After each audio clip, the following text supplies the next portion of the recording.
Hello humans, and I want to talk about a specific type of vehicle, and that vehicle is the tier 8 medium tank, because for some reason they all seem to perform really badly. So let's have a look why that is, and as always, don't forget to like and subscribe. We're going to start off with the Indian Panzer here, which at the face of it, the stats don't really look too bad. I mean, it's got a decent gun, it's got solid mobility, it doesn't really have that much armor. However, why does it perform so badly then?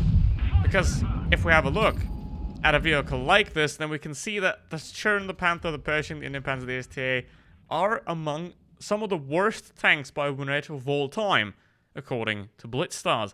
Now, why would something like that be?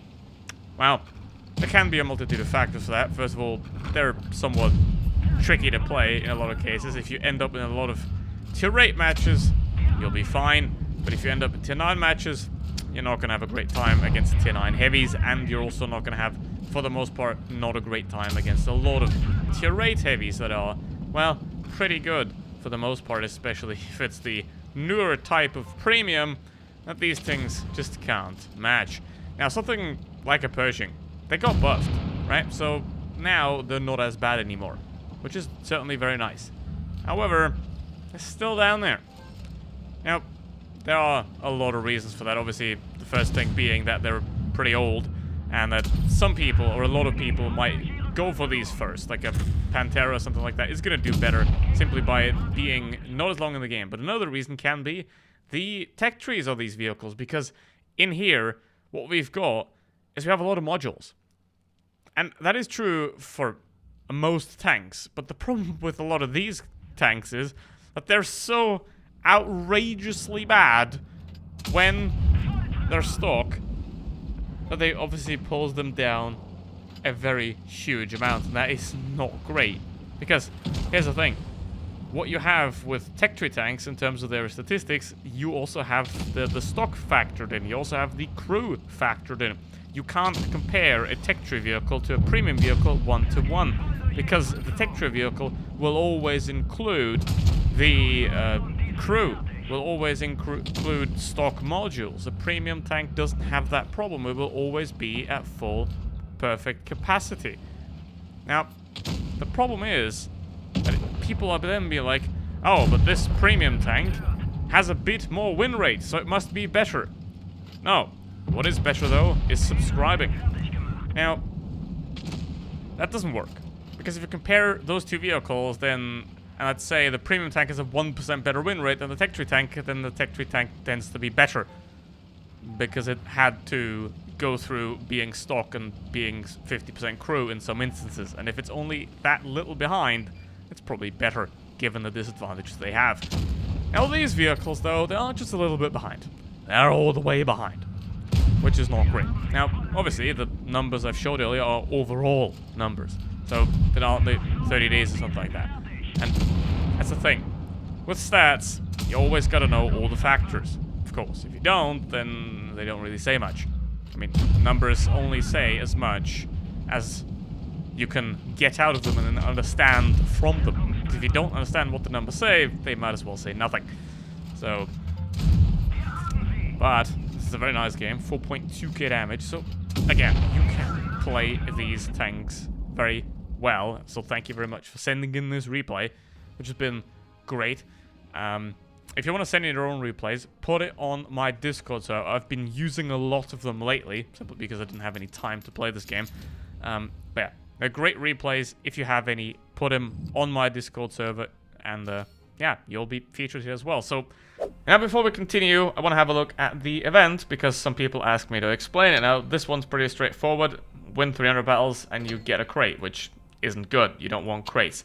Now, you get this token as well that you can use in this event, which, yeah, doesn't help, does it? Moving on. Now, I've already mentioned a lot of the factors of why they're bad. The tech trees, they have to be played stock. You end up in tier 9 matches, and we're going to get to that even more later, because the tier 9 thing is a really big problem. And if you want to get to a tier 10 medium tank, you got to get through this and possibly even play it stock, which is not going to be a really great time, especially if you have to fight tier 9s. Now, this vehicle is the Pershing, and I took this from the Blitz Stars replays because, again, I don't have any time to play Blitz at the moment.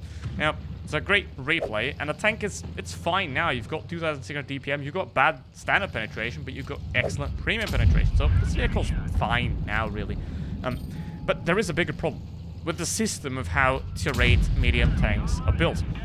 A lot of them aren't really fit where they're supposed to be. Let me explain. A lot of the tier 9 medium tanks do have tier 8 hulls and tier 10 guns, except for the 50 and the M46. They all have extremely good penetration and also good premium rounds. Most of the tier 8s don't. The Pershing does, which does make it a lot better, but again, you have 180 penetration on standard rounds, which is really bad, and you only got 225 alpha damage. So not only do you have to compete with heavy tanks that have higher penetration and also higher alpha damage and the better armor, which means the only advantage you have is mobility, which you need skill for to use properly, obviously. You also have to fight higher tiers at tier 9, which have significantly better guns for the most part. And if you do happen to fight lower tier medium tanks, something like a Comet or a Panther, you only have an alpha damage advantage, not a DPM advantage, because the tier 8 DPM is in a lot of cases pretty stagnant, which is not great. So, why do they suck? Well, because basically, the tier 9s got tier 10 guns, and the tier 7 got too high DPM, so you're stuck in the middle fighting tier 8 heavies that you can fight if you're a good player, but if you're not, all those factors that I've just mentioned will absolutely destroy any performance you can get out of these vehicles. And that's what happens a lot.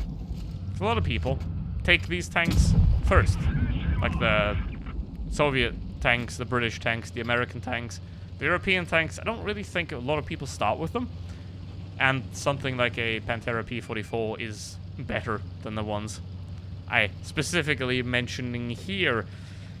There is help, though, for example, with the Panther 2. The Panther 2, if you play that vehicle in mad games, it is incredibly fun and a great experience. And if you play the Panther 2 in mad games, you can get through the seeming horror that it is pretty quickly. You also get to skip the absolute abomination that the stock E50 is, and then enjoy the upgraded E50, and then even better, the E50M, which is a vehicle that you should absolutely own in this game. So basically, if you have to play these vehicles, make sure to fully upgrade them. That is something I've said many, many times already. Save your free XPs for modules. Do not use them for tanks unless you can buy thousands and hundreds of thousands of free XP. Always save your free XP for modules. Because with vehicles like this, at tier 8 medium tanks, you want to have that upgraded gun and that upgraded turret from the beginning. Because if you don't, it is going to get really, really painful. So, again, save your free XP for guns, for turrets, not for tanks. Because here's the thing, what's the point of skipping the T20 with free XP when you just end up playing the T20 a tier higher, because the stock Pershing has about the same combat efficiency and the same combat capability as a fully upgraded T20. There's no point in that.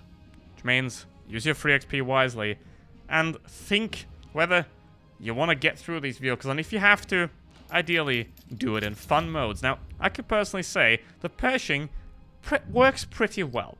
Centurion, the Indian Panzer, the Panther 2, they're still pretty pain. The STA-1 requires a lot of skill, but it can work.